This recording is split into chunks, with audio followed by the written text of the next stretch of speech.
We basically have two countries that have been fighting so long and so hard that they don't know what the fuck they're doing. Do you understand that? I'm not happy that Israel's going out now. There was one rocket that I guess was fired overboard. It was after the time limit and it missed its target. And now Israel's going out. These guys got to calm down. Ridiculous. And now I hear Israel just went out because they felt it was violated by one rocket that didn't land anywhere. That's not what we want, I'll tell you. And I'm telling you, I'm not happy about that, Israel, either. So I think they both violated it. I'm not sure they did it intentionally. I'm not happy with Israel. You know, when I say, okay, now you have 12 hours, you don't go out in the first hour and just drop everything you have on them. So I'm not happy with them. I'm not happy with Iran either. Bueno, las palabras de Donald Trump, enojado especialmente con Israel. Y vamos a comentar sobre esto.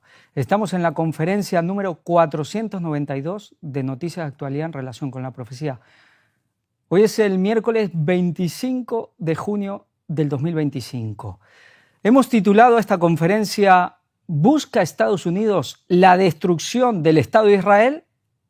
Sí, en signos de interrogación lo hemos puesto, pero alguien dirá, ¿cómo va a buscar Estados Unidos la destrucción del Estado de Israel? ¿Y qué pasa si les digo que sí? ¿Me dirán que me he vuelto loco? ¿Me dirán que las profecías dicen lo contrario? Vamos a hablar de la profecía y ver que en realidad siempre es muy poco lo que conocemos de las profecías. Siempre hay tantos detalles, tantas cosas que ni las vemos o las vemos apenas o a veces hasta las entendemos mal. Vamos a hablar de esto porque es más que interesante. Estamos con la serie, por supuesto, de todo lo que es la Gran Guerra, todo lo que nos lleva a el Armagedón, pero también Gog y Magog, Isaías, Daniel 11, el 40-45, Apocalipsis, las plagas, Armagedón, Ezequiel 38-39, Gog y Magog. Y vamos a comenzar. Hacemos una pregunta. ¿Terminó la guerra? ¿Qué es lo que hoy tenemos? Irán afirma que la guerra ha terminado e Israel proclama una victoria histórica tras un primer día de frágil alto el fuego. La tregua entró en vigor a primera hora de este mes martes y se mantendrá pese a los ataques y amenazas cruzadas. Pues por ahora la guerra ha terminado. Sí, la guerra ha terminado. Ya, digamos, ayer ya se veía que esto había concluido. El domingo se empezaron a ver cosas cuando, por así decir, el humo de las explosiones del ataque, especialmente de Estados Unidos, se empezó a disipar. Ya se empezó a ver que había cosas que no cuadraban mucho, empezó a salir cierta información por aquí, por allá. Ayer ya estaba claro que la guerra hasta, digamos, prácticamente había concluido. Y hoy ya tenemos el alto el fuego y hoy por hoy la guerra ha concluido. ¿Para siempre? ¿Durará? Y si dura, ¿cuánto durará? No lo sabemos. Pero esta guerra, en el fondo, no ha terminado. Ahora, si durará un día, si durará un mes, 4 meses, esta tregua, este alto el fuego, yo no lo sé y solo Dios lo sabe. Pero esta guerra no ha concluido. Pero lo que ha pasado ha sido más que importante y vamos a hablar de esto. Netanyahu declara una victoria histórica sobre Irán que perdurará durante generaciones. ¿En serio? El primer ministro israelí ha avisado de que actuará con la misma determinación y la misma fuerza sobre Irán sin tinta retomar su proyecto nuclear. Pues esto vamos a hablar porque ahora la cosa es mucho más complicada para Israel y también para Estados Unidos. ¿Por qué? Por 2 países que ahora están más posicionados al lado de Irán que lo que estaban antes. Dice, el primer ministro Benjamín Netanyahu ha asegurado que Israel ha logrado una victoria histórica sobre Irán que perdurará durante generaciones. No obstante, ha añadido que aún debe completar su campaña contra el eje de Irán, derrotar a Hamás y lograr el regreso de todos los rehenes en Gaza. ¿Qué quiere decir? Que ahora se van a enfocar claramente, y ya lo han dicho, de manera total, por Gaza, por la cuestión, digamos, por la cuestión de Hamás, por todo, por terminar de completar, de conquistar todo el territorio palestino. Esa es la primera etapa del Gran Israel, la primera. Dice, en ese sentido, el primer ministro israelí ha destacado que actuará con la misma determinación y la misma fuerza sobre Irán si el país intenta retomar su proyecto nuclear. Hemos relegado al olvido el proyecto nuclear iraní, ¿seguro? Y si alguien intenta reactivarlo, actuaremos con la misma determinación y fuerza para frustrar cualquier intento de este tipo. Lo repito, Irán no tendrá armas nucleares, ha subrayado Netanyahu.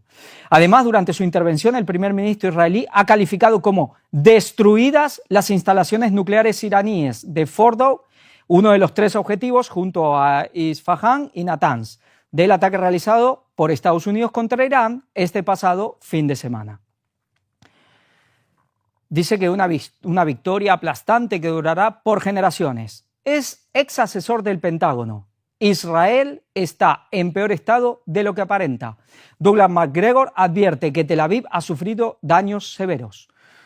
Douglas Macgregor, sí, este coronel, ex asesor del secretario de Defensa de Estados Unidos durante la administración Trump, advirtió que la situación en Israel es mucho más crítica de lo que se percibe públicamente. A través de su cuenta en X, aseguró que Israel enfrenta daños significativos tras la reciente escalada de tensiones con Irán. Israel no estaba listo para la represalia iraní, afirmó. Macgregor detalló que al menos 1/3 de Tel Aviv ha sido afectado por los ataques y que numerosas aeronaves militares están siendo reubicadas en Chipre para evitar su destrucción en territorio israelí. Bueno, esto era durante la guerra. No se deje engañar, Israel está en peor situación de lo que la gente piensa, escribió Macgregor en X. A ver, vamos a ver muy simple las cosas. Si tu plan es, bueno, decían que destruir las instalaciones o todo el programa nuclear iraní, ¿lo ha logrado? Ya veremos que no. Y si además se sabía que también el plan de Israel era decapitar totalmente al régimen, pues si no has logrado ni una cosa ni la otra, pues has perdido. Israel ha perdido esta guerra. Sus objetivos no los ha cumplido. Y la paliza que se ha llevado es impresionante. Es decir, Israel ha quedado claro que en una guerra convencional, Israel no puede aguantar a Irán. La capacidad misilística de Irán, sumada al poquito territorio que tiene Israel, es que Irán lo puede arrasar. Pero claro, Israel tiene lo que es la doctrina Sansón, que si se ve en riesgo de desaparecer, pues hace estallar las bombas nucleares. Ese ya es otro tema. Pero estaba claro que Israel, por eso si esto no paraba, se estaba yendo quizás a una escalada nuclear. Claro, solo uno tiene armas nucleares ahí. Solo uno las tiene. Hoy por hoy, solo uno las tiene. Y Irán estaba machacando tremendamente a Israel con toda la contención, porque si hubiese querido, por ejemplo, atacar las centrales nucleares, las plantas químicas, hubiese podido destruir el país, pero no lo ha hecho. Hubiese obligado a Israel a disparar sus armas nucleares. Claro, era una situación ya extrema, pero esto que dice Netanyahu es totalmente mentira. Realmente Israel ha perdido esta guerra. Irán ha salido fortalecido políticamente. El daño que le ha hecho Israel ha sido tremendo, ha dejado, en evidencia la vulnerabilidad de la famosa, del domo de hierro de Israel y toda su capacidad defensiva. ¿Y qué pasa con las cuestiones de enriquecimiento de uranio de Irán? Un informe filtrado del Pentágono revela que los ataques de Estados Unidos solo retrasarán unos meses el programa nuclear de Irán. Trump arremete contra los medios de comunicación que han publicado la información y dice que las instalaciones nucleares de Irán están totalmente destruidas. Bueno, alguien filtró, lo sacó la CNN, alguien filtró, ¿quién? Bueno, hay mucha disputa dentro del mismo gobierno de Donald Trump y luego es lo que vamos a hablar. Vamos a hablar de esto. Pero alguien filtró esta información. ¿Qué es lo que ha pasado? Por ejemplo, dice, ese débil y anunciado ataque de Irán a las bases de Estados Unidos que no ha dejado víctimas, nos dice el debate. Donald Trump agradeció a Teherán por avisar de los bombardeos y dio por zanjado el conflicto. Mis felicitaciones al mundo, es tiempo para la paz, escribió en su red social. Es decir, le agradece a Teherán por avisar de los bombardeos. Es decir, ha sido unos ataques totalmente pactados. Ya decíamos, el domingo, cuando el humo empezó a disiparse, se empezó a ver que el ataque de Estados Unidos había sido una completa y absoluta farsa. Total. Inclusive, esto no presento noticias porque ya se va a ir viendo con el tiempo, pero se está hablando de que ni siquiera hubo ningún avión, que quizás lo que se dispararon fueron los misiles Tomahawk, pero los B-2 no estuvieron, las bombas antibúnker, esa madre de todas las bombas, menos que menos, han disparado a la superficie, han hecho una pantomima, un teatro, ha sido todo pactado. Ya estaban las informaciones de que los días anteriores se veían camiones que salían de todas estas centrales, no eran centrales nucleares, eran plantas de enriquecimiento de uranio, digamos, sistemas de sistema de enriquecimiento de uranio, sí. Y ya se estaban saliendo camiones, por supuesto, llevándose todo el material importante, es decir, toda la cuestión, el uranio enriquecido, hasta ahora para uso civil, y por supuesto también las plantas y toda la tecnología. ¿Que se puede haber dañado parte de las instalaciones? Quizás. Posiblemente de Fordow absolutamente nada, porque estaba realmente muy protegida, y si ni siquiera tiraron las bombas antibúnker, que quizás ni con esas podían llegar, tenían un límite, pues menos que menos. Con lo cual, esto de que inclusive lo puede haber retrasado meses, quizás ni siquiera meses. Esto ha sido totalmente pactado. Luego, la respuesta de Irán a una base en Siria y la otra en Qatar ha sido avisada, es decir, obviamente todo ha sido pactado, no hubo daño, no hubo daños físicos, no hubo heridos ni menos muertos, y ahí se acabó todo. Claro, ante el público, ¿qué dice Donald Trump? Pues hemos destruido la capacidad nuclear de Irán, que era lo importante, por lo cual Israel atacó, así que ya no hay motivo para la guerra. Pero claro, Israel y por todos lados se saben que esto ha sido una completa mentira. ¿Y por qué Donald Trump ha hecho esto? Vamos a ir por temas. Los países árabes condenan el ataque iraní sobre Qatar. Los países árabes, aquí vemos la bandera, por ejemplo, de Arabia Saudita, se posicionan contra Irán. Sí, de los ataques de Israel a Irán no dijeron nada. Ya vemos estos países árabes, hablamos de árabes, no musulmanes, los árabes de la península arábiga, Emiratos Árabes, especialmente Arabia Saudita, que son totalmente aliados de Israel, están por la causa sionista, digamos, y grandes enemigos de Irán. Así que ya vemos las cosas como están ahí en el mundo islámico. Pero vamos a las cuestiones. Irán dice que el tratado de no proliferación nuclear quedó sin efecto tras ataques de Estados Unidos. Irán dijo que los ataques estadounidenses a sus instalaciones nucleares durante el fin de semana han asestado un golpe irreparable al tratado de no proliferación nuclear, un acuerdo internacional fundamental que previene la proliferación de bombas atómicas. Irán dijo que los ataques estadounidenses a sus instalaciones nucleares durante el fin de semana han asestado un golpe irreparable. Bueno, lo que vimos, ¿no? Aquí Irán ahora prácticamente se sale del tratado de no proliferación de armas nucleares. Parlamento de Irán aprueba suspender cooperación con el OIEA, la Organización Internacional de la Energía Atómica. El Consejo Supremo de Seguridad Nacional de Irán aún debe confirmar la suspensión de la cooperación con el OIEA aprobada por el Parlamento iraní, minuto a minuto, el día después del alto al fuego de Israel a Irán. Es decir, esto es de hoy mismo. Vemos cómo Irán se empieza a salir del tratado de no proliferación. ¿Qué pasa entonces ahora? Pues ahora sí, se le quedan las puertas abiertas para ir por el arma atómica. Irán lanzó una amenaza contra el argentino Rafael Grossi, director del OIEA. Nos ocuparemos de él. En medio de la escalada regional con Israel, esto tiene unos días, el 21 de junio fue, con Israel, el régimen iraní apuntó contra el diplomático por los informes del organismo nuclear. Perdón. Claro, ya lo hemos mostrado la última vez, la conferencia pasada,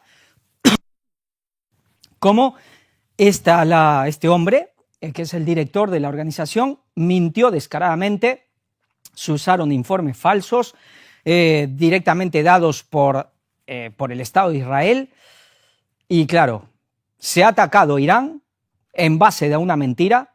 Ha quedado claro que Irán, inclusive lo han dicho gente del propio gobierno de Donald Trump, la vimos a Tulsi Gabbard, es decir, la secretaria de todo lo que es la inteligencia de Estados Unidos, es decir, alguien que tiene a su cargo a la CIA, al FBI, a todos los departamentos, creo que son cerca de 15, 16, a todos los departamentos de inteligencia de Estados Unidos, y dijo que no había nada de programa a nivel de nuclear, a nivel armamentístico, solamente civil. Luego se desdijo, Trump la apretó, dijo que bueno, que malinterpretaron sus palabras, había hablado de un riesgo de conflicto nuclear.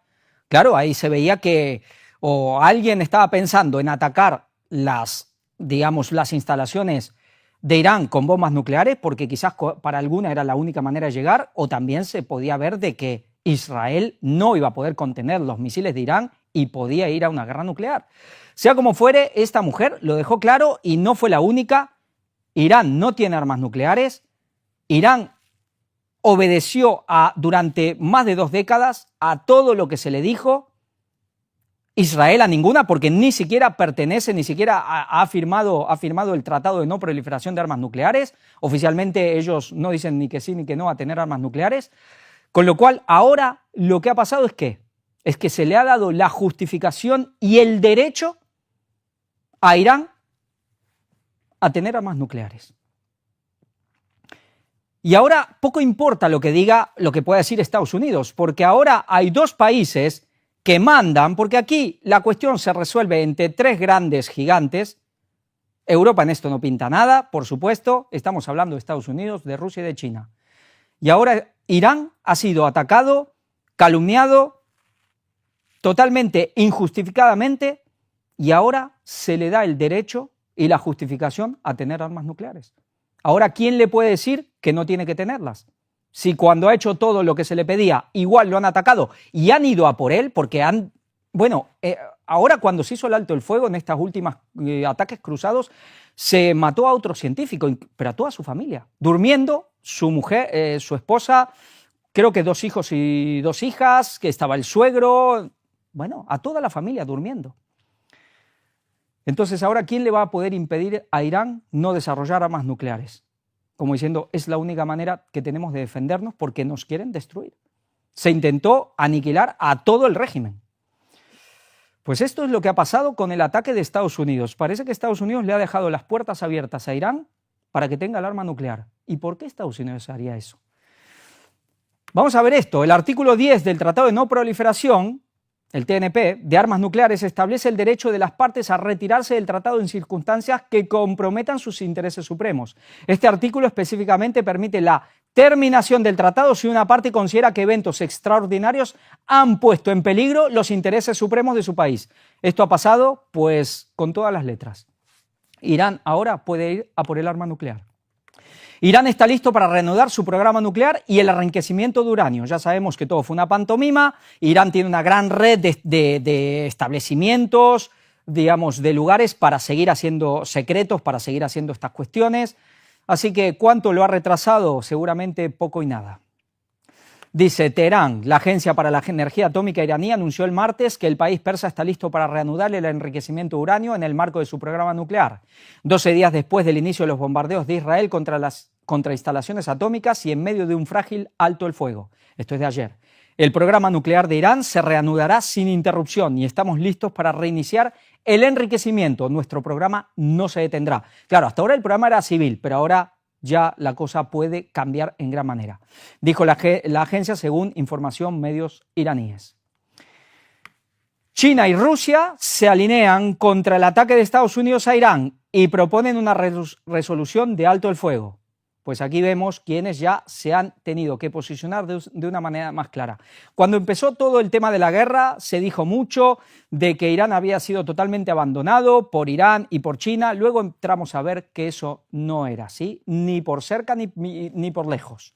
Es decir, aunque tomaron una línea, digamos, un discurso, una retórica a nivel diplomático, pero ya vimos cómo por atrás había cosas que se veían que ellos estaban apoyando y dando, digamos, sí, es decir, dando el apoyo a Irán. ¿Y por qué? Vamos a ir viendo.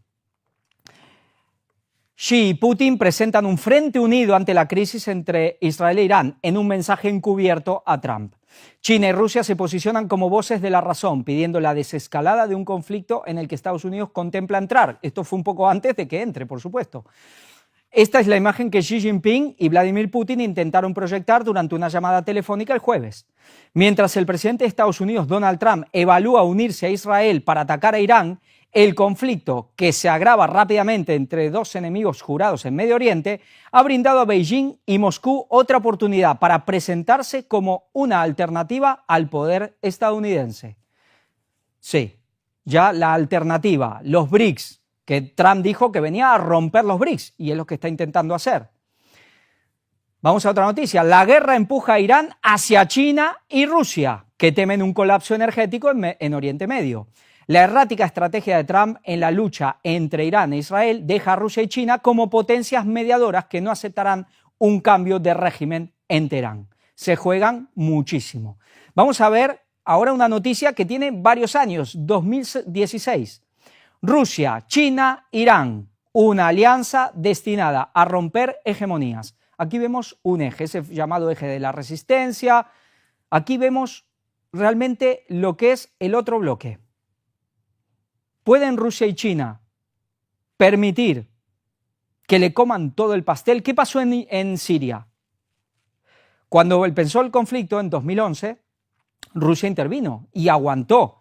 Pero bueno, luego duró muchos años, 13 años, hubo muchas cosas. Parece que, digamos, Occidente ha podido comprar, digamos, sí, sobornar, corromper a muchísimos de los mandos intermedios del ejército. Por eso vimos como de pronto en una semana se desmoronó el régimen. ¿Por qué? Porque se había roto la cadena de mando. Es decir, los militares no obedecieron. Es como que, digamos, compraron, sí, los mandos intermedios, ya me entienden, quizás no los de arriba de todo, pero tú rompes la cadena de mando, las Fuerzas Armadas, los de abajo, no responden porque alguien justamente anula los mandos y se desmoronó el régimen. Rusia, por supuesto, que albergó, le dio asilo a al-Assad y a toda su familia, pero no le quedó otra que dejar que el régimen se desmorone. ¿Podrán hacer lo mismo con Irán? Vamos a ver algunas cosas. Aquí tenemos un mapa de lo que es Eurasia, por ejemplo. También vemos África. ¿Vemos dónde está Irán? Ahí en el círculo. Miremos Rusia, miremos China, miremos India, bueno, Pakistán, Kazajistán, Arabia Saudí. Miremos el punto donde está, ¿no? Más que geoestratégicamente fundamental. Esto lo mostramos, lo vamos a volver a mostrar. Aquí vemos el famoso cinturón económico de la ruta de la seda de China. Vemos el corazón, ¿cuál es el punto central? Irán.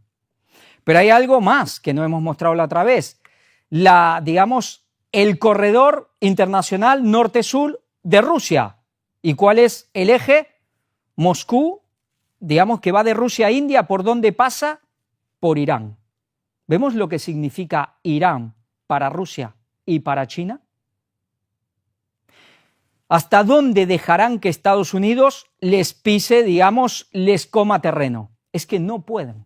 Rusia y China ya se han presentado como una alternativa, digamos que ya se han subido al ring a pelear contra Estados Unidos y ahora pues es matar o morir.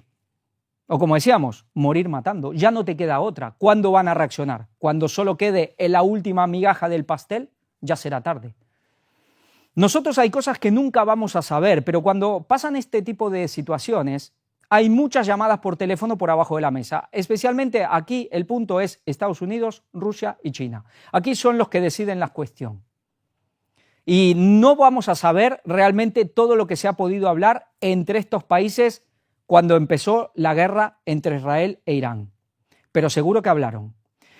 ¿Por qué se frenó? ¿Por qué Donald Trump hizo lo que hizo para decir, mira Israel, ya no tienes excusa, aunque en realidad fue toda una mentira, para que Irán no salga perjudicado?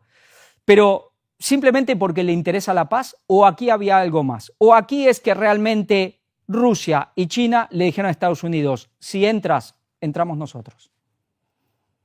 No te vamos a regalar a Irán. ¿Estás dispuesto a ir a un Armagedón nuclear? No es el momento para ir a un Armagedón. No es el momento. No podemos afirmarlo, pero está claro que Rusia y China no abandonaron a Irán. ¿Y cuál es la cuestión? Que ahora el posicionamiento y el refuerzo del vínculo es mayor. Ahora Irán tiene todo el justificativo e Israel ahora sí que no tiene justificación para atacar a Irán. Y ahora el riesgo de volver a atacar a Irán es muchísimo mayor, porque Rusia y China se han posicionado. Por eso no sabemos lo que va a pasar. Si durará un día, si durará un mes, si durará 4 meses, 6 meses, no sabemos lo que va a pasar. Pero ahora digamos, el riesgo, la dificultad es mucho mayor. Pero ¿qué pasa? La profecía nos dice que Estados Unidos tiene que entrar a arrasar, es decir, inundar Medio Oriente. Eso se cumplió solamente lo que pasó a partir del 2001, lo que pasó a partir del 2003, las primaveras árabes. Eso fue un principio, pero digamos, la inundación fuerte que allanaría el camino para que alguien se pueda poner en Jerusalén todavía no ha pasado del todo. No la mayor parte, no la parte fuerte. Dice, noticias del Oriente y del Norte lo atemorizarán. ¿A quién? A ese poder, a Estados Unidos. Y se levantará con gran ira para matar y destruir a muchos. Y eso, aunque puede ser en otros lugares también, principalmente es en Medio Oriente. Y eso es lo que parecía que este sábado a la noche había comenzado. El domingo el humo empezó a irse y se veía que quizás todavía no. Pero estamos ahí, estamos en el cumplimiento de eso, que sí, que no, que algo lo detiene. Pero pensemos esto, nosotros no sabemos, esto puede ser, es una opinión personal, pero hay una realidad de fondo. La alianza ahora es más fuerte. Ahora no hay justificativo ninguno para volver a atacar Irán, aunque ahora comience a hacer realmente armas nucleares. Porque mientras no las hacía, se vio que el régimen, el país, el régimen estaba totalmente en peligro. Ahora Rusia y China pueden haber puesto un muro, decir, si ahora van a ir por Irán, tiene que ir contra todos nosotros. ¿Está dispuesto Estados Unidos a ir ahora contra Rusia y China? No. Primero por una razón clara. Primero porque no es el tiempo. Segundo porque lo que está intentando hacer Estados Unidos es separarlos de alguna manera o generar algo para ir primero por uno y luego por otro, porque contra los dos juntos no se puede. Entonces, ahora la dificultad de empezar de nuevo una guerra, por lo menos, esto es una opinión personal, si se quiere, esto no digo que dice la Biblia. Algunos dirán, bueno, entonces a lo mejor se equivocáis con lo que dice la Biblia, que Estados Unidos es el que tiene que inundar Medio Oriente. No. Y vamos a hablar de eso. Eso no es error. Eso se viene diciendo, Daniel 11, 40 al 45, de hace muchos años, y no solo por este ministerio, los pioneros adventistas ya lo empezaban a decir, este ministerio con mucho más claridad, por supuesto, han pasado muchos años, pero eso se tiene que cumplir, pero la dificultad ahora es mucho mayor. ¿Qué tiene que pasar? ¿Qué tiene que pasar para que Estados Unidos pueda inundar Medio Oriente y Rusia y China no entren? Vaya situación complicada. Vamos a ver. Corea del Norte. Dice, Israel es una entidad cancerígena y uno de los principales culpables de la destrucción de la paz y la seguridad mundial. Aquí tenemos al otro aliado nuclear de Rusia y de China, Corea del Norte, y también hay otro, también en gran manera de China, porque es el que le provee, es un gran aliado de China, que es Pakistán, que estuvo dispuesto a ¿qué? A proveer armas nucleares si se estaba en riesgo de un ataque nuclear de Israel. No es solo Rusia y China, es que tienen a dos más pequeños para usar en su caso. Corea del Norte estaría muy seguramente contento si tiene que proveerle lo que haga falta, aunque sean armas nucleares. Pero vemos la situación, vamos a ver algo. Aquí vemos un mapa. Miremos la diferencia de territorio entre uno y el otro. Un país, además el más grande, tiene 92 millones de personas. Realmente es una guerra muy difícil para Israel librar con armas convencionales, por sí solo, sin Estados Unidos, pero ¿cómo hace ahora? Y alguien dirá, bueno, ¿un ataque de falsa bandera? Vamos a recordar algo. Incidente del USS Liberty. Esto pasó hace muchos años. El incidente del USS Liberty, USS Liberty, fue un ataque intencional israelí contra un buque de investigación técnica de la Armada de los Estados Unidos, el USS Liberty, perpetrado por aviones de combate de la Fuerza Aérea Israelí y lanchas torpederas de la Armada de Israel el 8 de junio de 1967.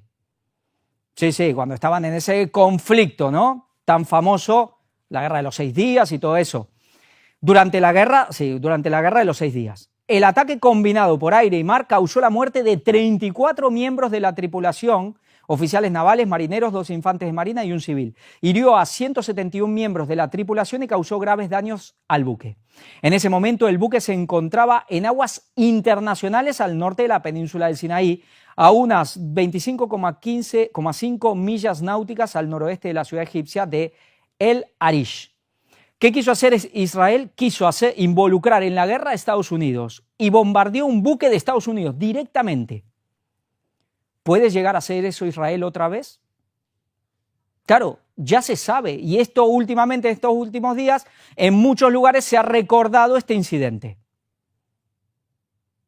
¿Puede realmente generar un ataque de falsa bandera para hacer entrar a Estados Unidos? ¿Eso detendría a Rusia y a China? No. Eso nos pueden engañar a nosotros en Occidente, la prensa, pero ante Rusia y China, ahora ya hay un muro muy difícil de quebrar. ¿Hay alguna realidad, alguna razón? Por supuesto que esto solo Dios lo sabe y esto son opiniones de plantear un escenario, nosotros vemos lo que vemos, pero si hay una realidad, el riesgo, la dificultad ahora es muchísimo más difícil de volver a generar una guerra, inclusive para involucrar a Estados Unidos, para que arrase todo Medio Oriente. Ahora la cosa es muchísimo más complicada, sin generar, digamos, un Armagedón. Pero todavía no es el momento de ese Armagedón. Claro que el Armagedón vendrá y es en Medio Oriente. Y es especialmente contra China y los suyos. China, los de Oriente. Pero, ¿cómo se puede lograr esto? ¿Hay alguna manera de que Israel pueda lograr, de que Estados Unidos pueda entrar en una guerra muy grande en Medio Oriente y que Rusia y China no entre? Pues quizás de que Israel sea el atacado. Pero Israel nunca es el atacado, siempre es el que ataca es Israel. Siempre el que ataca es Israel. Por más que se haya dicho lo que se ha dicho Irán, del terrorismo, todo eso es falso. Pero puede haber algo que haga que los países, y quizás no solo Irán, sino más que Irán, que el mundo musulmán ataque a Israel. ¿Puede haber una situación que genere ese conflicto con lo cual Estados Unidos pueda entrar y Rusia y China se tengan que atar de manos? Vamos a ver un artículo. Monte Moria, el ombligo del mundo. Sí, miremos la foto. Vamos al artículo. La dimensión religiosa del conflicto entre Israel e Irán. Jerusalén en el epicentro. El reciente agravamiento de la tensión entre Israel e Irán ha vuelto a encender las alarmas internacionales. Sin embargo, interpretar este conflicto exclusivamente en clave geoestratégica o militar sería un error. La disputa entre estos dos países contiene una dimensión profunda, simbólica y religiosa que rara vez se analiza con el rigor necesario. Es una guerra que se libra también en el plano de lo sagrado, y esto es verdad. Y la mayoría siempre van a lo político y lo económico y parece que la religión nunca es verdad. Siempre lo ven como un instrumento para las masas y nada más, pero nunca es real. No, la religión es real y es más real que todo lo otro. Religión como dispositivo geopolítico. Desde 1979, Irán se constituye como una república islámica chiita, donde el líder supremo, hoy el ayatolá Jamenei, ostenta un poder que combina autoridad política y guía espiritual. El principio de Wilayat al-Faqih, algo así como el principio del jurista experto en la ley islámica, establece que un clérigo representa al imán oculto, figura mesiánica del Islam chiita cuya llegada marcará el final de los tiempos. ¿Qué quiere decir esto? Que hay alguien para ellos que representa, que está en representación solamente guardándole la silla al gran Mahdi. Ese imán oculto, que está oculto, no es que tiene que venir del cielo, no, está oculto y tiene que aparecer para traer la paz del mundo y luego aparece Cristo. Sí, luego aparece Cristo. ¿Y quién es el representante?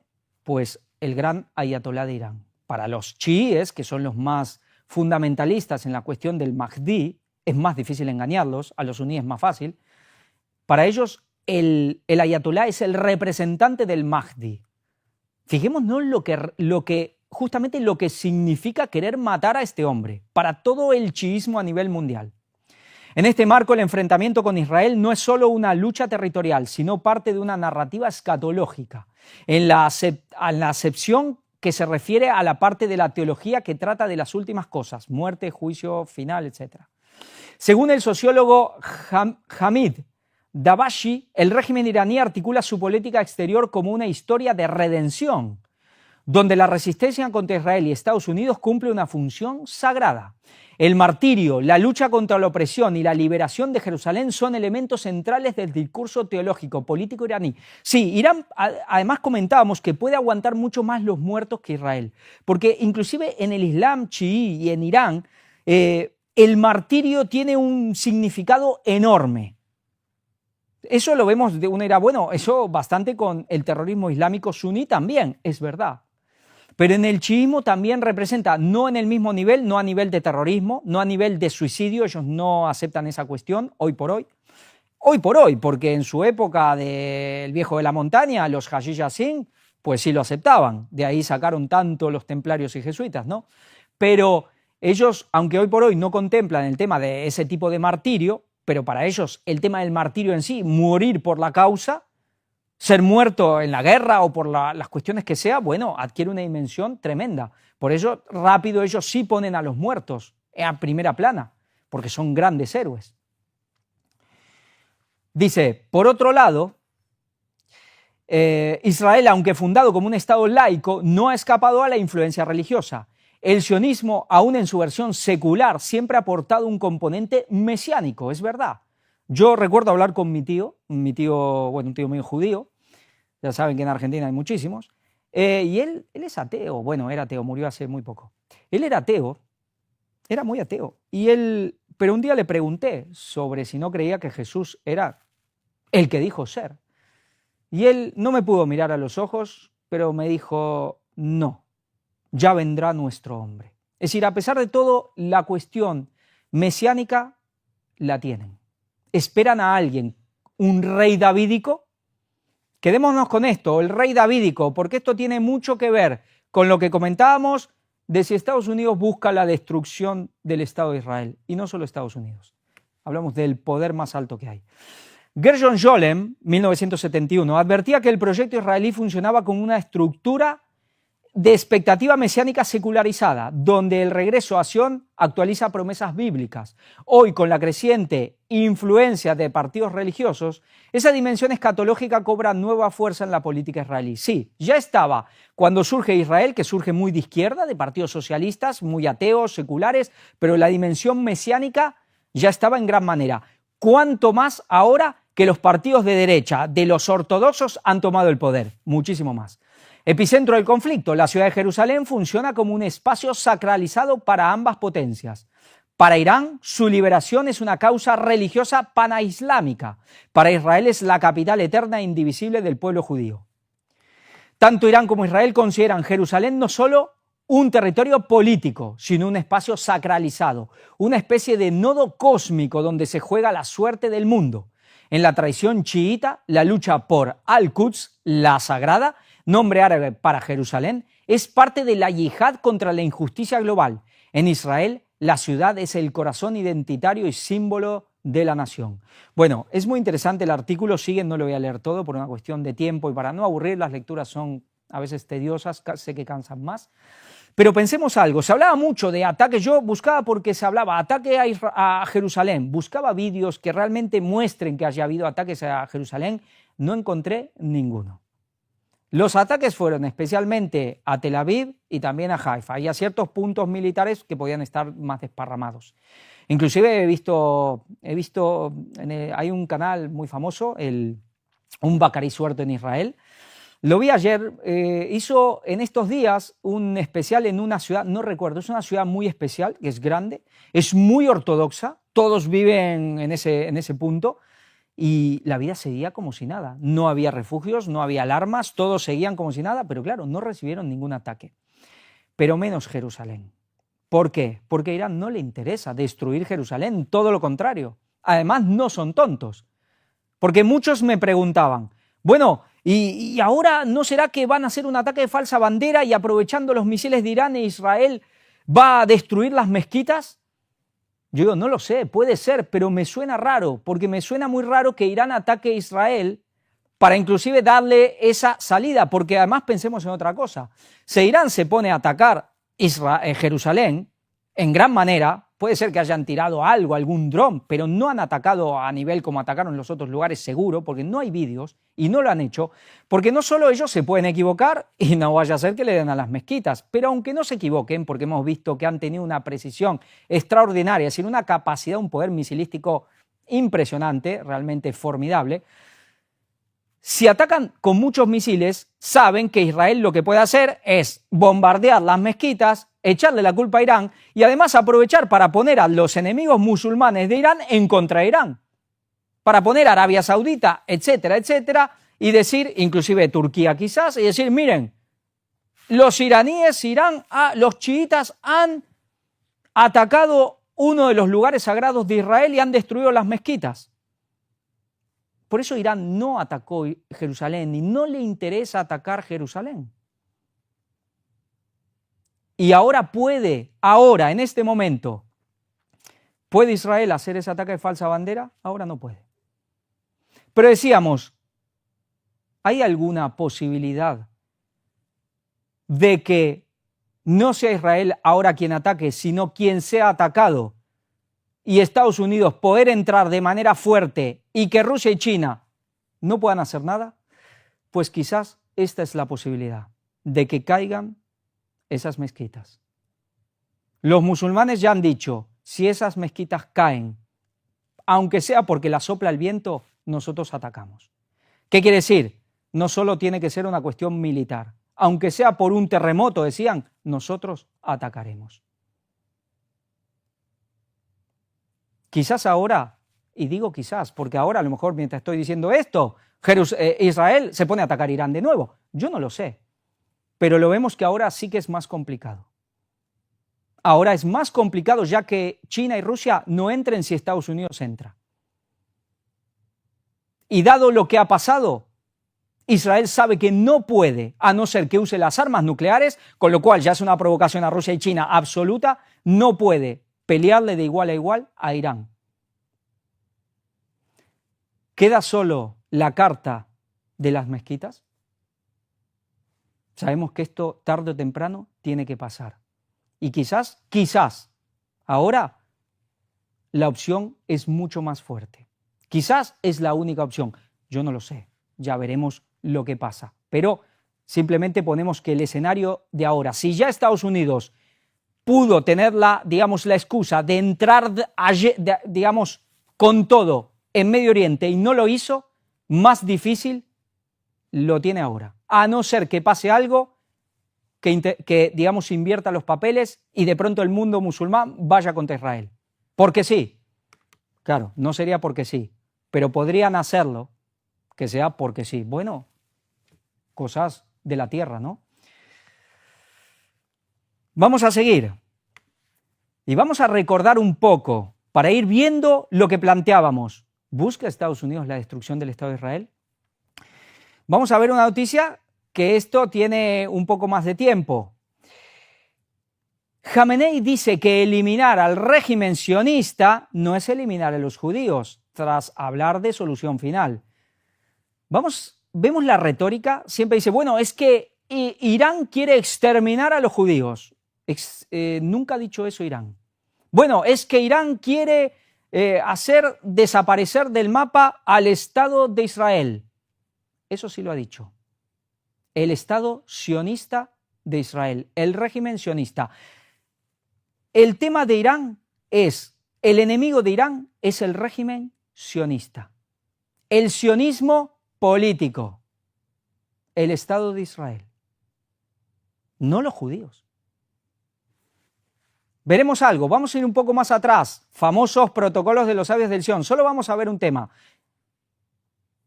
me gustaría tratar esto con un poco más de profundidad. No he podido hacerlo, pero si Dios quiere me gustaría, porque va ligado a otras cosas que luego veremos. Pero repercusiones, ¿no? Países islámicos.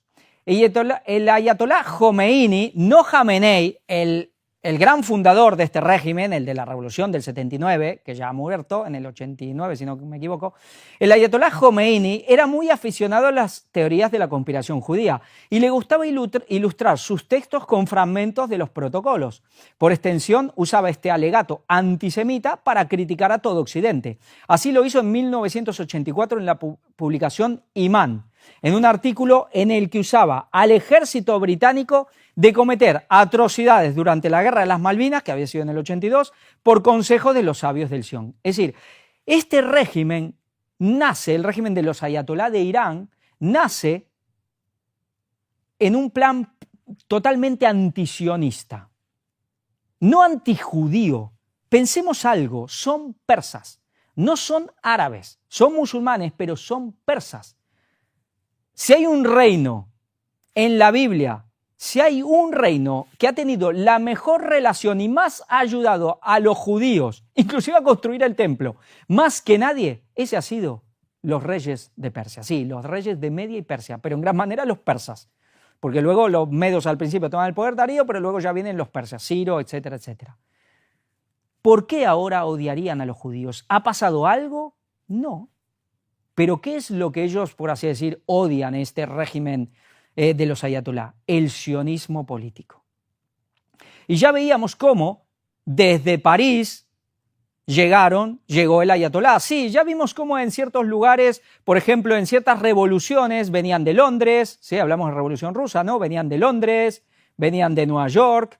En otras revoluciones que hemos visto en esta historia también venían siempre de Occidente para hacer alguna que otra revolución por ahí.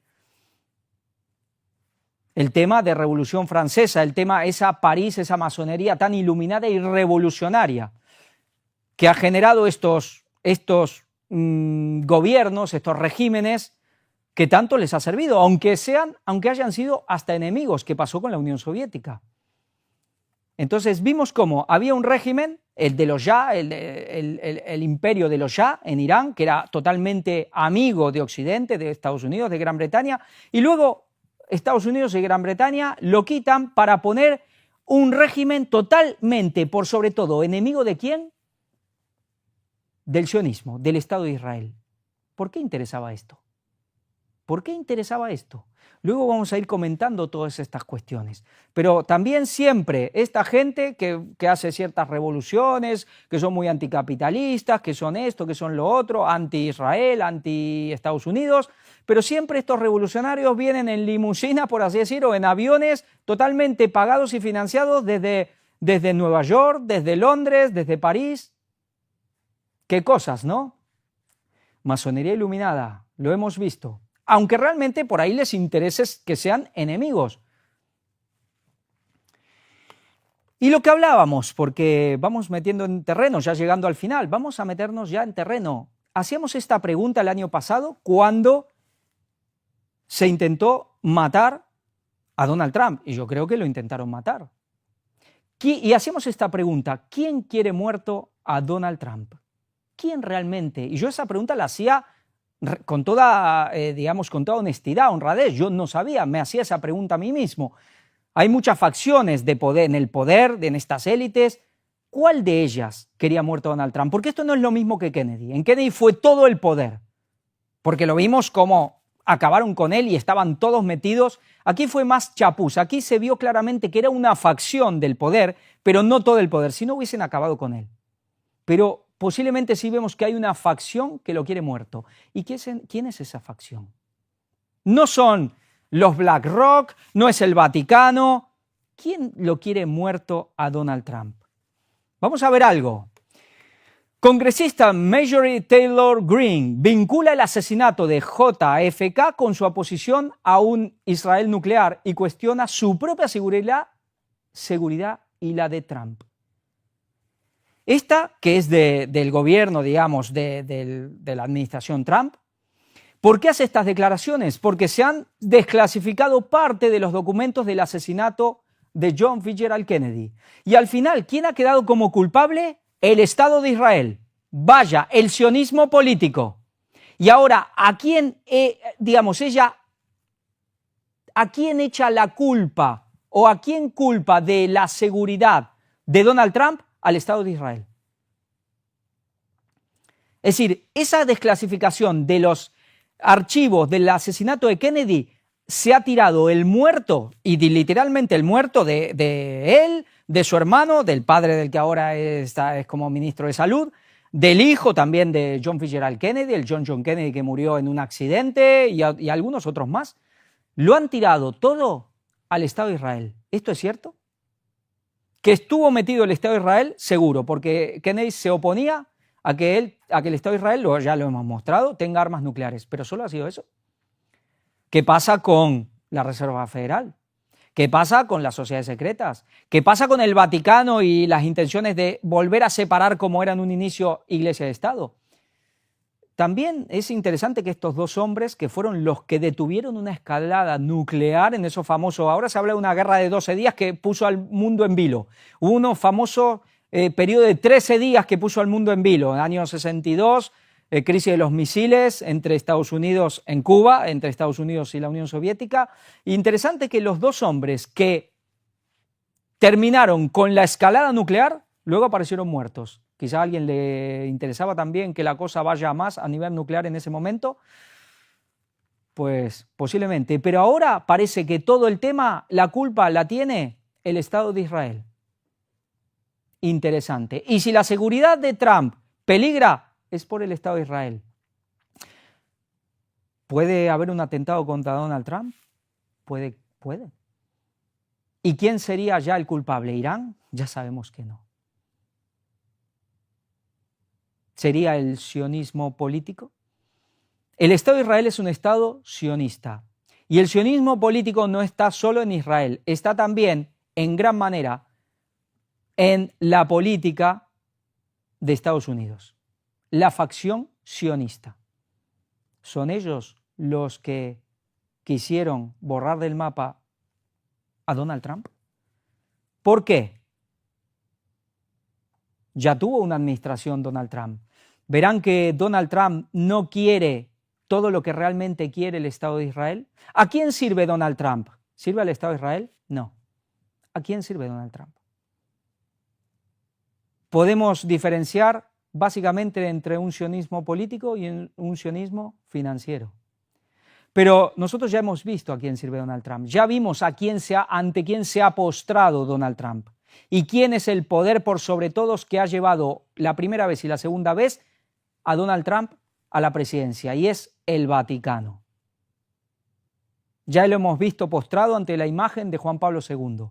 Ya hemos visto cómo el Vaticano ha ayudado en todo sentido a que Donald Trump, aunque después el Papa Francisco supuestamente se oponía a él, pero lo apoyó en la primera y en la segunda vez.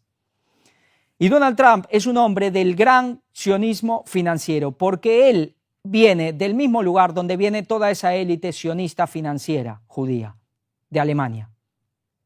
Es interesante cómo esa gente venida de Alemania son los que tienen el poder en tantas cosas. Por ejemplo, veíamos ahora lo que pasó con Elon Musk, que cómo empezó a volverse loco contra Donald Trump, todo, y de pronto cambió totalmente, pidió perdón y se cayó la boca. Como alguien que le dijo, tú, a ver, cállate, pide perdón y pórtate bien. Y fue así, alguien lo llamó. ¿Y saben quién fue? El gran guía, el gran hombre de Silicon Valley, el que realmente manda en Silicon Valley, el que manda a nivel del rumbo ideológico, políticamente en Silicon Valley, que hemos hablado algo de él. Un hombre que también viene de Frankfurt. Dicen que no es judío, dicen. A lo mejor no lo es, pero también viene de Frankfurt. Peter Thiel. Sí, Peter Thiel había sido socio de Elon Musk. Él fue el que puso en su sitio a Elon Musk. Vemos cómo esta gente venía a Alemania, de donde viene Donald Trump, tienen un peso enorme. Por eso digo, Donald Trump, en realidad, está mucho más alto de lo que seguro han estado los Obama, los Clinton, los Biden. Me reservo los Bush porque eso también jugaban fuerte, orden Skull and Bones y todo eso. Pero Donald Trump es parte de ese sionismo financiero, lo han puesto ahí. pero no es exactamente lo mismo que el sionismo político. Y el sionismo político tiene mucho poder en Estados Unidos, pero no tiene todo el poder. Cuando hablamos, bueno, pero la AIPAC y todos esos lobbies judíos que financian a todos, hablamos de dinero, hablamos ya de sionismo a nivel alto, financiero. No quiere decir que todas las financiaciones sean para llevarlo a una facción totalmente de estos neocon de sionismo financiero. Pero de esos los hay. ¿Qué pasa con su secretario de Estado, Marco Rubio? ¿Qué pasa con el famoso Lindsey Graham? Hay todo un sector, inclusive del Partido Republicano, pero también seguramente del Demócrata, que está muy descontento ahora con Donald Trump. Y quizá ya sabía lo que había. ¿Quién ha querido matar a Donald Trump? ¿Por qué ahora esta congresista dice lo que dice y pone la seguridad de Donald Trump en riesgo en relación al Estado de Israel? ¿Por qué la muerte de Kennedy se le está echando toda al Estado de Israel cuando eso es falso? ¿Que estaba metido en el asunto? Por supuesto. ¿Pero solo ellos? No. Quizá tendremos que ver que el sionismo político es un instrumento, y lo es, pero inclusive bastante engañado. Y por lejos están en lo más alto. Es decir, que no están en lo más alto, quiero decir. Vamos a ver un poco ciertas historias con Netanyahu. Vamos a remontarnos un poco en el tiempo. Netanyahu odiaba a George H.W., a George Bush padre sería. Plan de paz de Bush, ahora su política, ya lo vemos muy joven, años 90. ¿Por qué si Israel se lleva tan bien con Estados Unidos? ¿Por qué tiene esa alianza? ¿Y por qué hasta para algunos Israel es el que manda en Estados Unidos y Estados Unidos pelea la guerra de Israel? ¿Por qué luego cuando los presidentes, cuando llegan, digamos, los políticos a presidente de Estados Unidos, la relación con los primeros ministros y especialmente con el más beligerante contra el gran, digamos, hombre de todo el sionismo político de Israel, con él no se llevan nada bien? Ya vemos que con los Bush no se lleva muy bien. Vamos a ver Obama. Pese a malas relaciones, Obama-Netanyahu, Estados Unidos otorga ayuda militar récord a Israel. Sí, Obama le dio todo lo que quiso a Israel, pero se llevaba muy mal con Netanyahu. ¿Por qué? La relación no tan especial entre Biden y Netanyahu. Y ahí lo vemos a Biden, sí, brindándole todo el apoyo que necesitan, todas las armas, pero luego a la hora de la verdad, estos hombres que parecían siempre tan sionistas, tan ligados a Israel, cuando llegan al poder, pues parece que especialmente con Netanyahu no se llevan tan bien. ¿Por qué? Y vamos a ver algo de Biden. Sale a la luz, bueno, lo que estábamos viendo, ya no tan especial, sale a la luz la reveladora opinión de Joe Biden sobre Netanyahu. Es un mentiroso.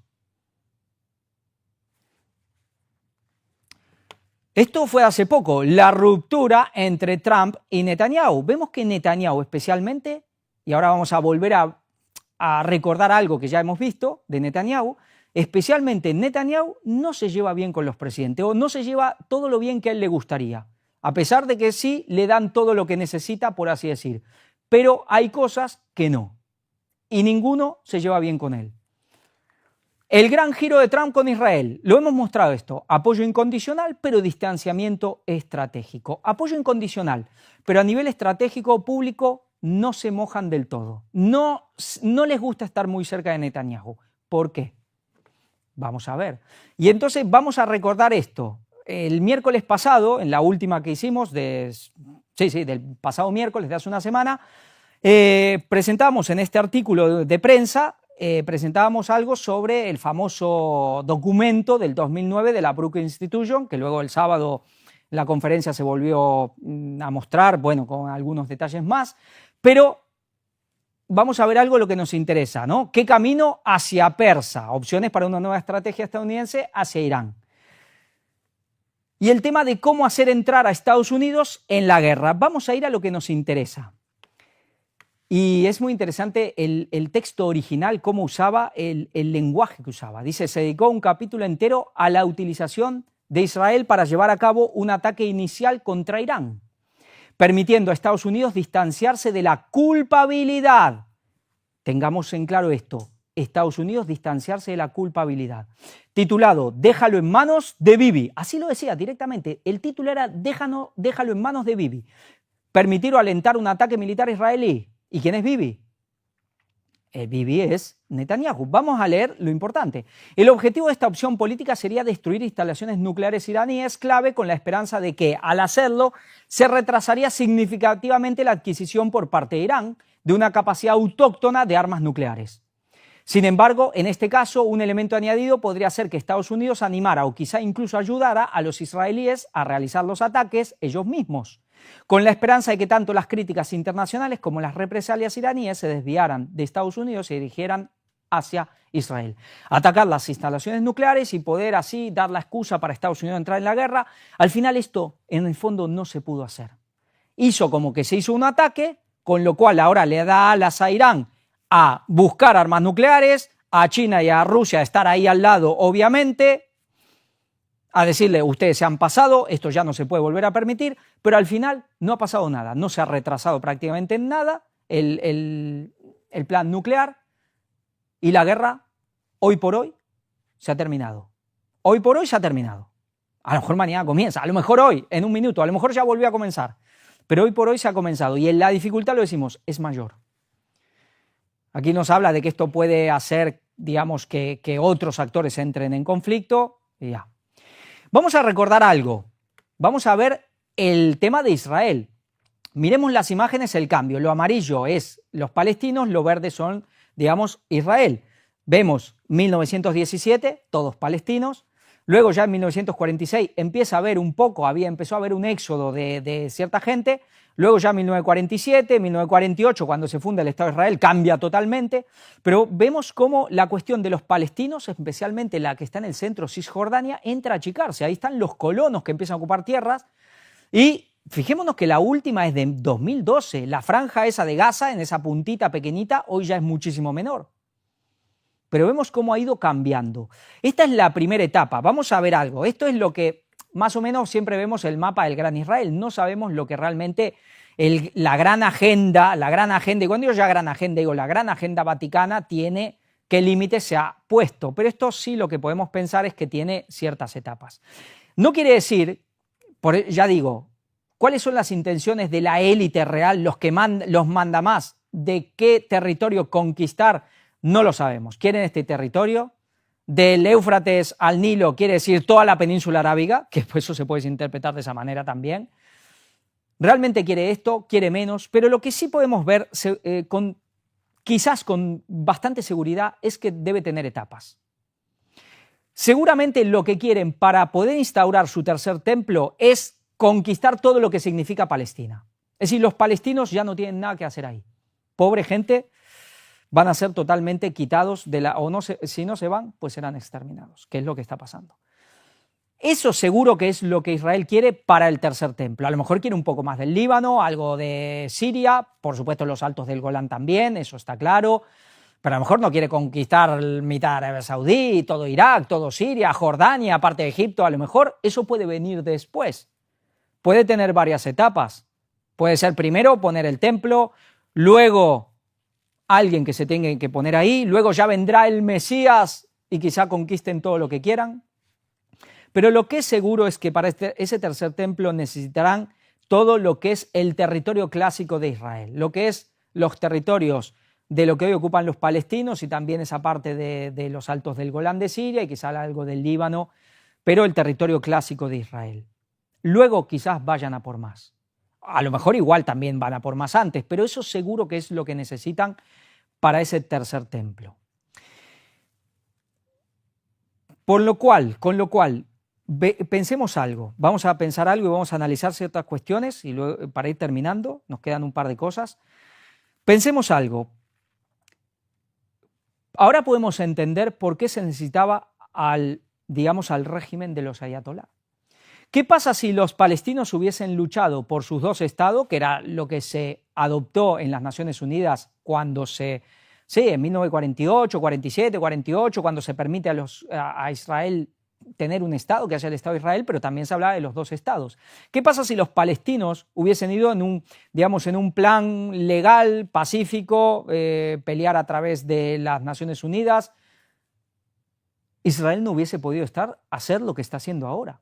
Necesitaban también que se creen milicias. Ya vemos cómo Yasser Arafat estaba tan vinculado al Vaticano y que empieza a crear milicias ya de tipo que se podían, bueno, entrar en el plan de cosas terroristas.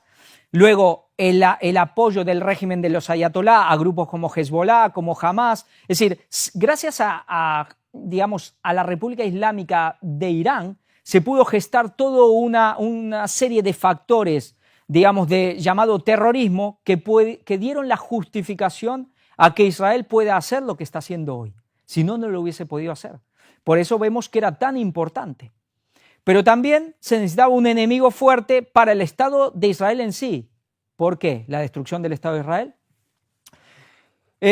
Bueno, aquí me falta una foto, bueno, no importa, nos falta la foto de la revista en la cual este hombre, Leo Taxil, esta imagen, empezó a hablar de cierto plan de iluminados, masones, que él decía que era de Albert Pike. Bueno, esto en realidad viene de una revista que este hombre, que era jesuita, era un jesuita, se decía que era antimasón, que se había ido de los jesuitas, como siempre. Pero hay un famoso escrito de una carta de tres guerras mundiales. Obviamente que cuando en la primera edición ni se habló de una primera, ni una segunda, ni una tercera guerra mundial, no se hablaba de guerras mundiales, se hablaba de generar una situación ¿para qué? Para establecer algo, una doctrina de Lucifer. Bueno, vale. Luego las cosas, vino en 1925 otra, y luego otro, y luego otro.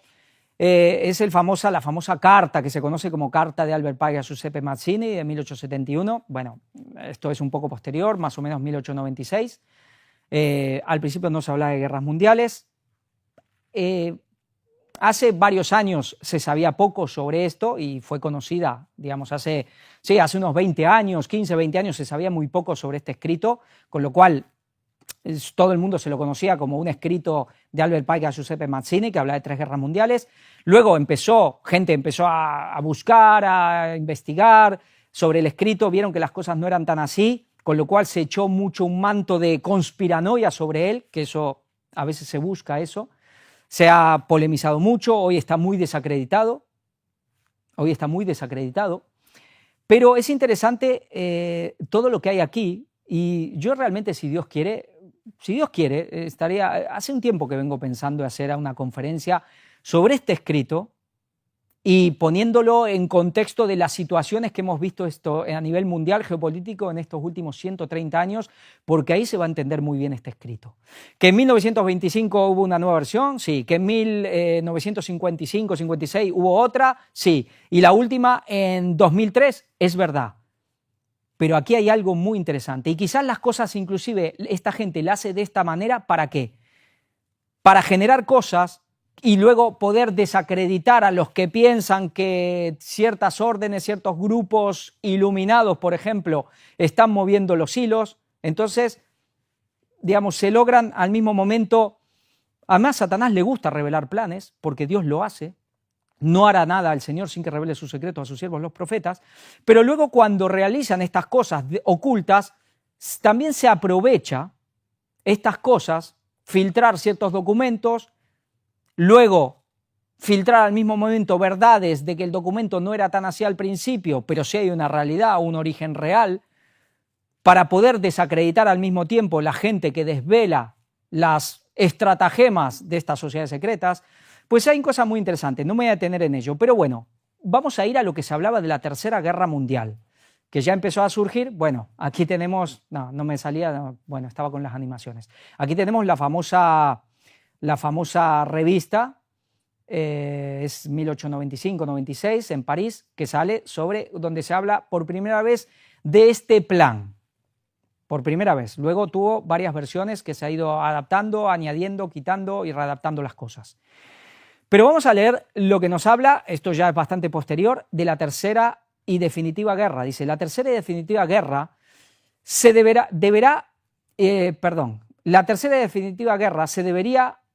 desataría a partir de los enfrentamientos entre sionistas políticos y los dirigentes musulmanes. Este conflicto deberá orientarse de forma tal que el Islam y el sionismo político se destruyan mutuamente, y además obligará a otras naciones, una vez más divididas sobre este asunto, a entrar en la lucha hasta el punto de agotarse física, mental, moral y económicamente. Aquí ya hablamos de un plan para que el sionismo político y un, digamos, Islam también político se destruyan mutuamente. Vamos a ver lo que nos decía este Douglas MacGregor. Dice Douglas MacGregor, que ya vimos, este coronel, que nos hablaba de las condiciones, de cómo quedó el Estado de Israel o las ciudades. Douglas MacGregor advirtió sobre los peligros inherentes a una posible guerra de Israel a Irán. Señalando que tal acción podría tener consecuencias devastadoras y conducir a la autodestrucción. Ya veíamos cómo se pone a través de Occidente, de cuestión de sociedades secretas, se pone a un régimen totalmente enemigo del Estado de Israel, del Estado sionista de Israel. ¿Para qué? ¿Para que se destruyan mutuamente? Quizás es lo que estamos viendo. Y ahora intentar realizarlo. ¿Esto es lo que interesa? ¿Esto es lo que interesa? Pensemos en algo muy claro. La profecía nos dice, Daniel 11, del 40 al 45, cuando dice que Estados Unidos saldrá con gran ira para matar y destruir a muchos, y dice de ese rey del norte, esa parte, digamos, la cuestión militar del rey del norte, el poder militar del rey del norte que se tiene que salir para destruir y matar a muchos.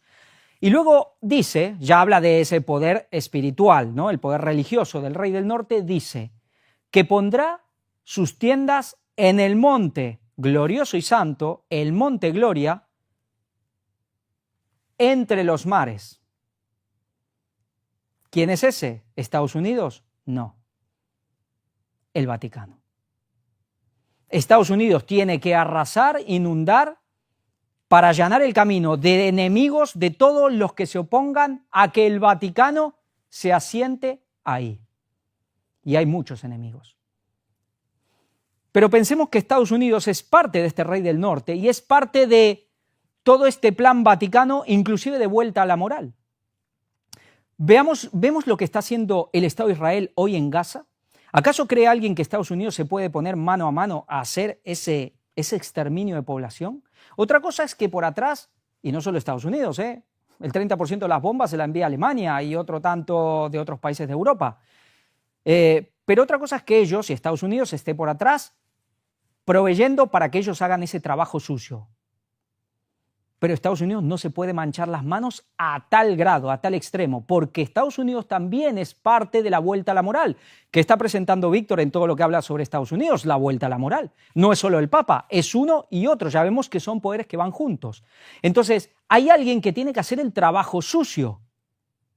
Y ya vemos cómo le están echando el muerto sobre Kennedy, sobre si pasa algo con Donald Trump. Hay alguien que se tiene que manchar las manos y tiene que ser quitado. ¿Por qué? El trono papal es un trono político, por eso es un trono. Y si ahí se tiene que asentar un trono político, la estructura política que hoy gobierna tiene que ser quitada. Si no, ¿en calidad de qué va a ir el Papa? ¿Habiendo un presidente y un primer ministro? ¿Qué dicen los protocolos de los sabios de Sion? ¿Cuáles también varios de los planes de los propios? Y esto no es mentira, porque ¿cuál es el plan mesiánico igual? Generar una especie de reino davídico. El papado es una monarquía.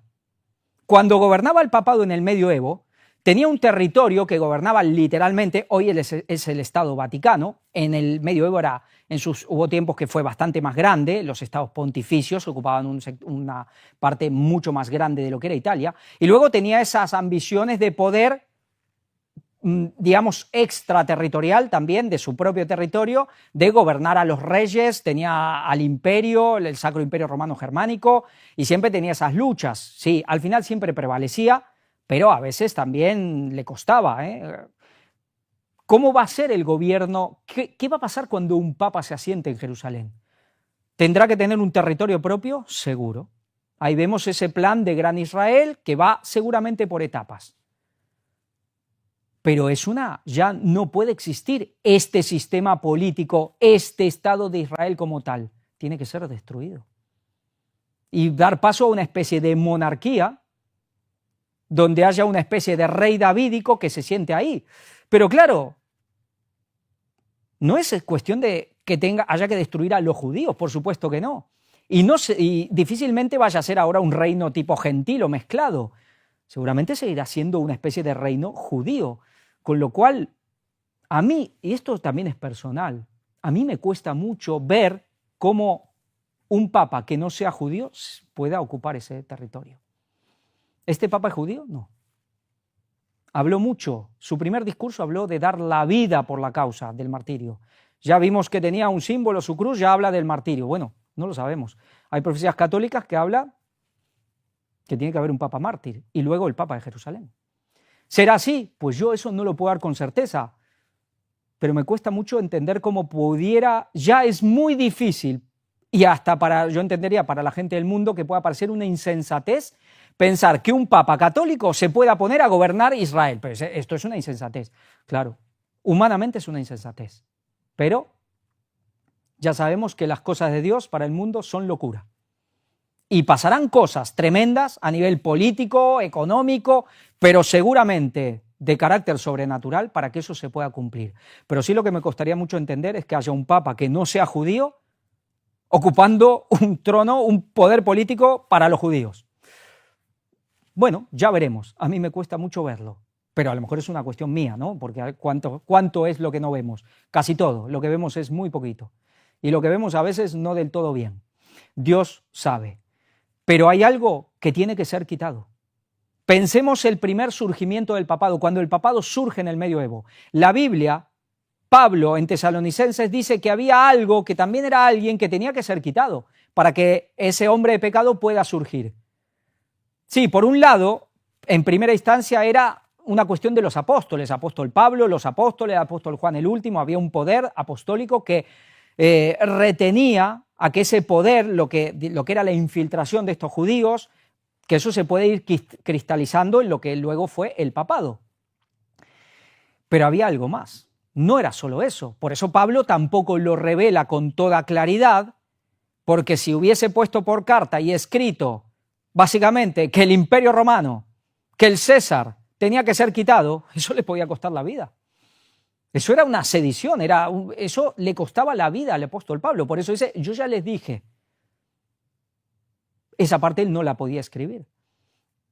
Y el César tenía que ser quitado. El primer movimiento es que Constantino quita la capital del imperio y la lleva a Bizancio, lo que funda Constantinopla, y luego pasa a ser el verdadero poder político del Imperio Romano, que duró hasta 1453. Luego en Roma, ese vacío de poder vuelve a ser ocupado por una especie de nuevos Césares, pero ya no eran los verdaderos Césares. El verdadero César estaba en Constantinopla, y eso es verdad. Pero vuelve a haber unos nuevos Césares que duran muy poco más de un siglo, y en el 476 caen. Y ahí queda todo listo para que el papado pueda levantarse. Todo eso se vuelve a repetir. Por un lado hay algo humano, y eso es verdad. Algo humano, dirán algunos, pues que entren en el canal y búsquenlo, se ha presentado. Pero hay cuestiones políticas. Y hay algo más también. Hay cuestiones materiales. Hay algo que tiene que ser quitado. Hay dos cosas, dos templos que tienen que ser quitados, las mezquitas. Pero luego, el Estado de Israel también tiene que ser quitado.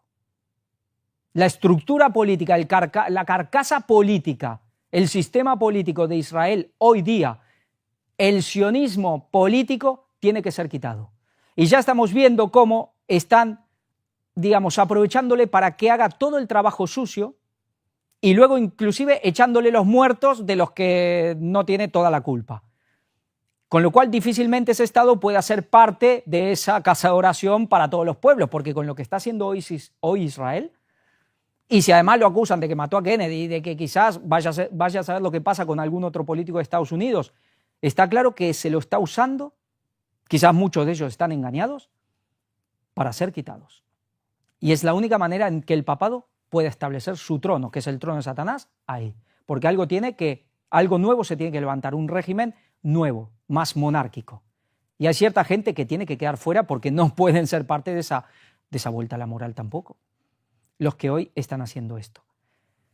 Y Estados Unidos sirve al Vaticano. Israel sirve a un poder, quizás no del todo lo saben, que en el fondo es al Vaticano. Pero claro, el ocultismo va por grados. Ya sabemos cómo en la masonería te van revelando los planes a medida que vas ascendiendo, inclusive a los de abajo los engañan.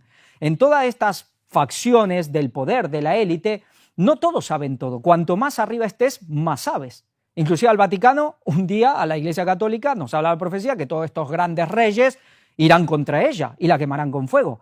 Pero por eso digo, una cosa es el sionismo financiero, esos son los grandes mercaderes, los grandes magnates que están y estarán junto al Vaticano, pero otra cosa es el sionismo político, ese está un poco más por debajo. Y quizás muchos no saben que están siendo realmente utilizados y para qué. Tendrán sus ideas de que el Estado de Israel tiene que vencer a todos sus enemigos y establecer vaya a saber qué, y quizás muchos están siendo engañados. La cara visible hoy de ese sionismo es Netanyahu, y ya vemos cómo lo tratan todos los presidentes de Estados Unidos.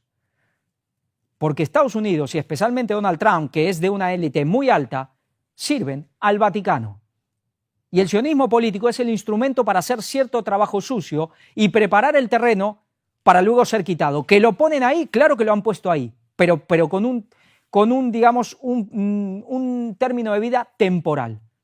Algo que se pone para luego ser destruido y quitado. Y eso es lo que han hecho con el Estado de Israel. Y es una lógica, porque si no, el papado no se puede asentar ahí.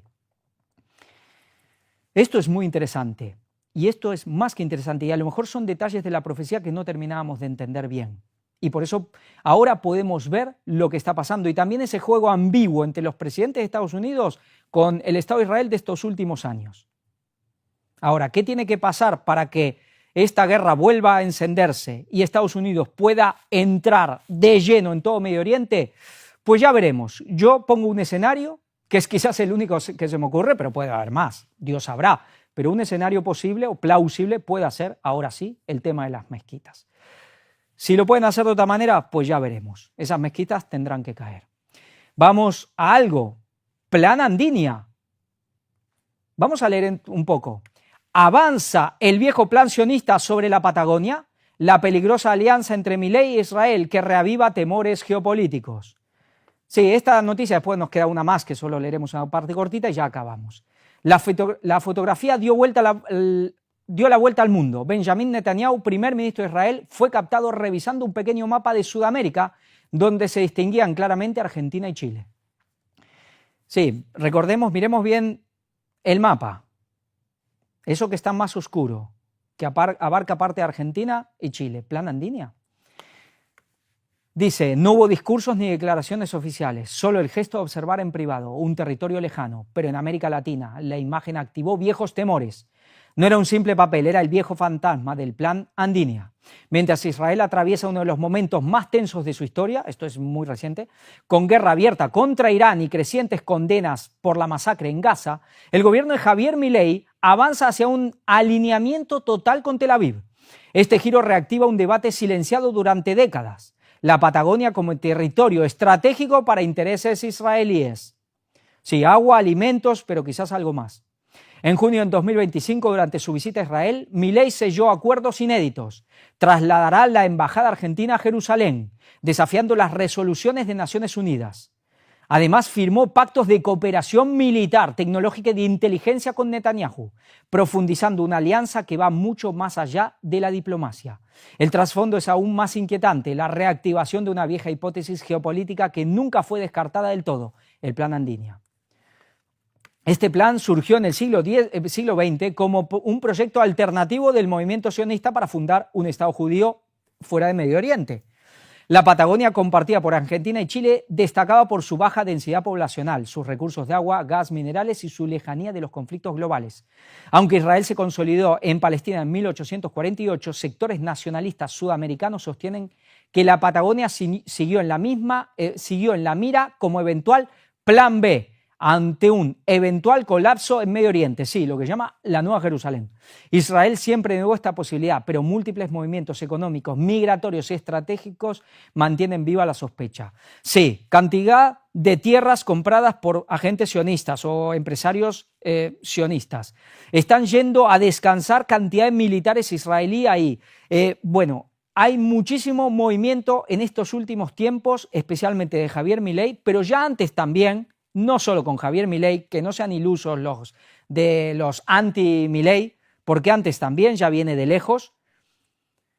Hay mucho movimiento en que se puede estar gestando, bueno, quizás como un colapso o quizás como un refugio temporal ante cierta cuestión, de que la cosa se ponga muy chunga, muy fuerte en Israel y haya gente que quizás momentáneamente, hasta que puedan lograr la victoria, se pueda trasladar a ciertos lugares. Y quizás uno es él, no solo a nivel definitivo.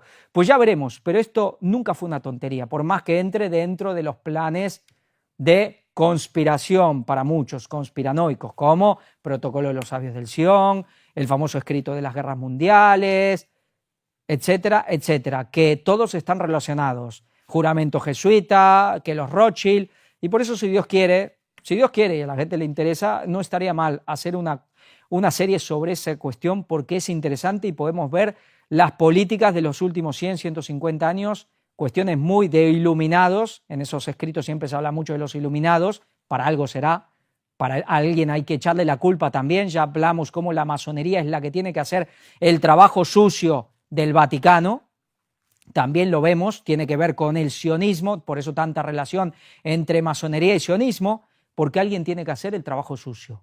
Alguien tiene que ser la enfermedad, el desorden, para que alguien ponga el remedio y el orden. Y ese es el Vaticano unido a Estados Unidos. Vuelta a la moral. Leamos esto. En este contexto crítico, Milei ha cometido un acto de enorme irresponsabilidad política e institucional. Firmó un acuerdo militar con Israel justo en las vísperas del ataque de Netanyahu a Irán. Vaya momento para firmar un ataque. Sí, es que firmó el ataque y prácticamente se fue Milei y al día siguiente comenzó esto. Ya venimos comentando de cómo posiblemente ese conflicto en América Latina tenga que ver y esté muy vinculado al conflicto de Medio Oriente. También la cuestión con China, pero al final ahora vemos cómo Medio Oriente empieza a hacer girar, como ese ombligo, como ese ojo del huracán, a hacer girar toda la cuestión, todos los conflictos alrededor de él. Y lo que decíamos, los posicionamientos pro-Israel y anti-Israel quizás tengan mucho que ver en los conflictos de América Latina. Y veíamos cómo Milei no era solo para romper y para impedir que Argentina vaya a los BRICS, sino porque Argentina es muy importante para la cuestión judía, para la cuestión sionista. Muy importante.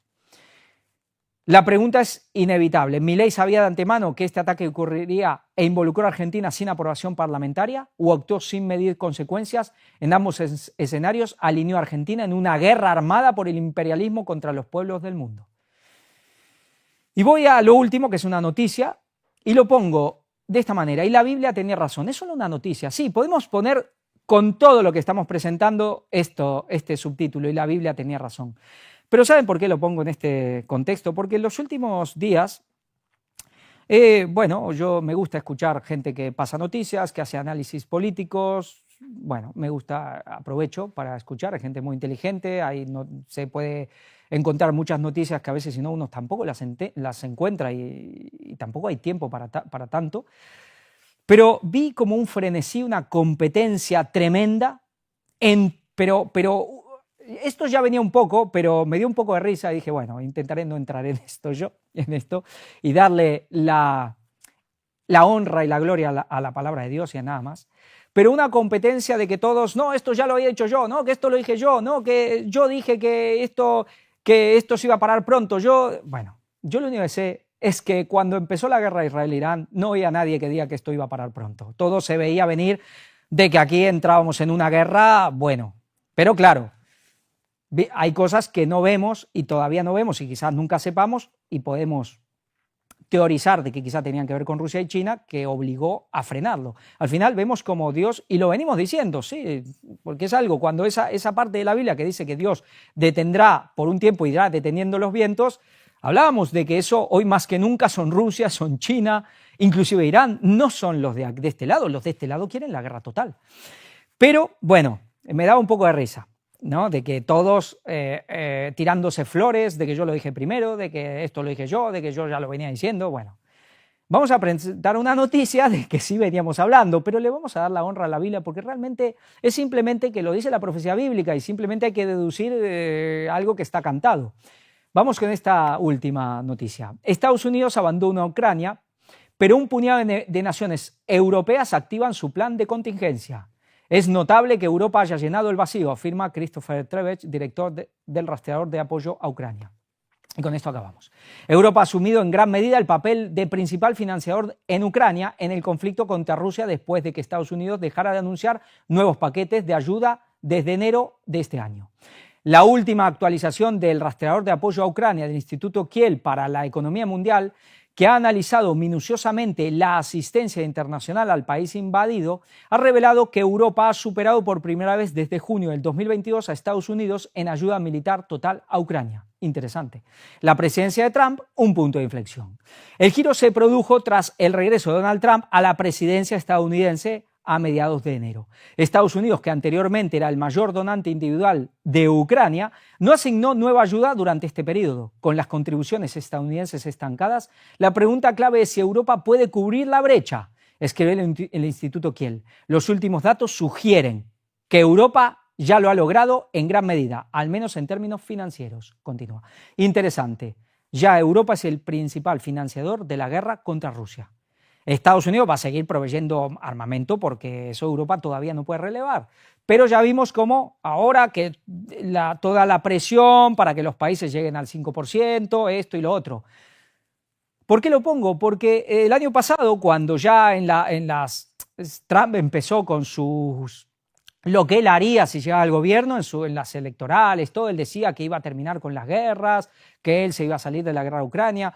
Y claro, era una cuestión fácil de interpretar según la profecía. La profecía nos dice que por un lado está todo lo que es Gog y Magog, esa cuestión de la guerra contra Rusia. Así que eso no podía parar.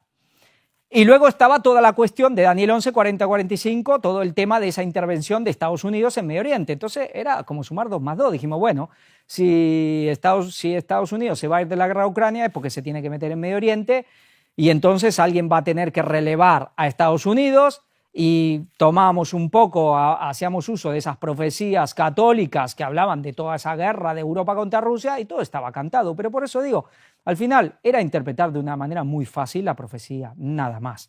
Nada más. Por eso la honra a la profecía bíblica. Sin la profecía no nos enteramos de nada. ¿Se le cumplirá? ¿Cumplirá Donald Trump y podrá parar la guerra en Ucrania? Inclusive ahora se está hablando en eso. A lo mejor logra.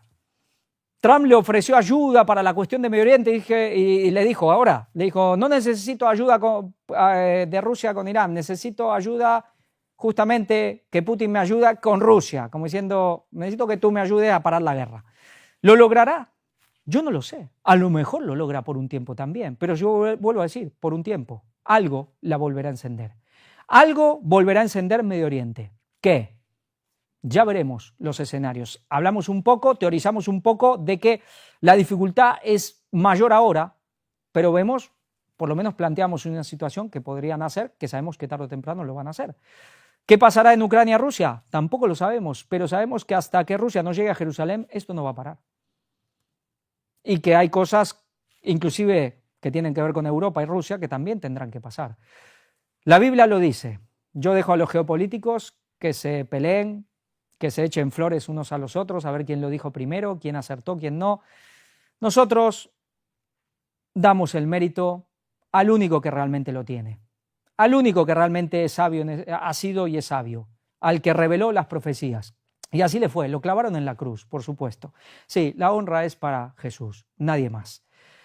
Con esto acabamos. Creo que ha sido una conferencia más que interesante por estas cuestiones que por el título podrían decir, se ha vuelto loco. No, no me he vuelto loco. Las cosas son muy claras y vamos a ir viendo cómo exactamente cómo Estados Unidos va a ir manejando esta cuestión. Por un lado, entrar en guerra en cierto sentido para ayudar a Israel, pero calculando las cosas para que Israel sea destruido al mismo tiempo también. Eso es lo que tiene que hacer Estados Unidos, porque esa es la agenda del Vaticano y así el Vaticano se podrá plantar, así Satanás podrá poner su trono en Jerusalén, en ese templo. Pero hay algo que tiene que ser quitado, como en aquellos tiempos antiguos del Imperio Romano. Vamos con el final, la cita de Ellen White, vamos a leer algo de consejos sobre salud, que tiene que ver la salud con todo esto que estamos hablando, pues bueno, ya de por sí podemos decir que tiene mucho, pero bueno, la cosa no va tanto en sí a la salud física. Pero es una cita interesante. Aunque nuestras grandes ciudades están llegando rápidamente a una condición similar a la del mundo antediluviano, aunque su perversidad las hace parecerse a Sodoma, sin embargo, en ellas viven muchas almas honestas que experimentarán la convicción del Espíritu a medida que se escuchen las sorprendentes verdades del mensaje adventista. Y a ver si no son sorprendentes las cosas que venimos hablando, lo que hoy se habló, pero sumado, por supuesto, a tantas cosas que ya viene desde hace tanto tiempo, que es el mensaje adventista, y algo que ha sido magnificado por este ministerio, indudablemente, desde hace ya prácticamente 20 años.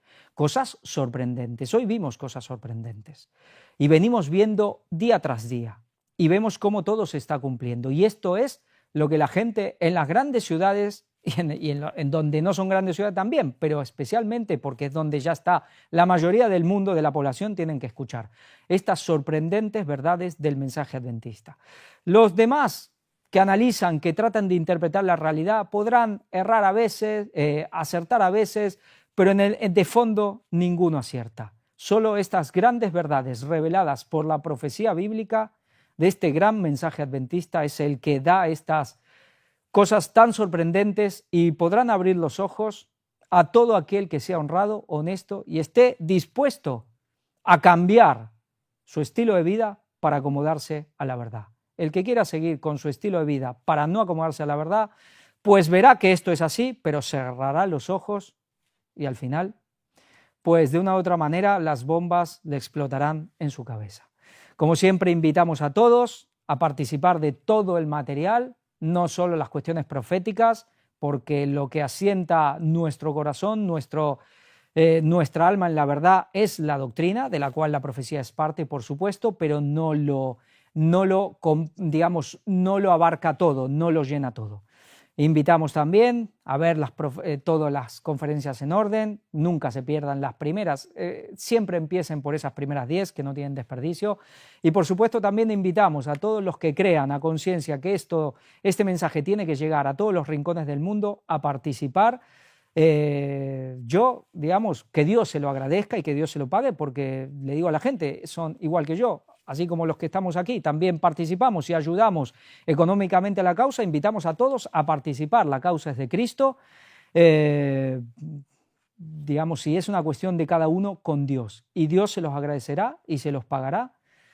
Esto es realmente personal con Dios, no con nosotros. Nosotros somos hombres y también estamos en la misma situación, intentando ganar nuestra salvación, intentando poner lo nuestro para que la causa siga adelante, y lo nuestro es en energía, en tiempo y también en recursos económicos. El que tenga este llamado y lo sienta en su corazón, pues aquí están los datos para poder colaborar también financieramente con esta obra. Que Dios los bendiga. Pongan el like, que esto también ayuda. Maranata 2031.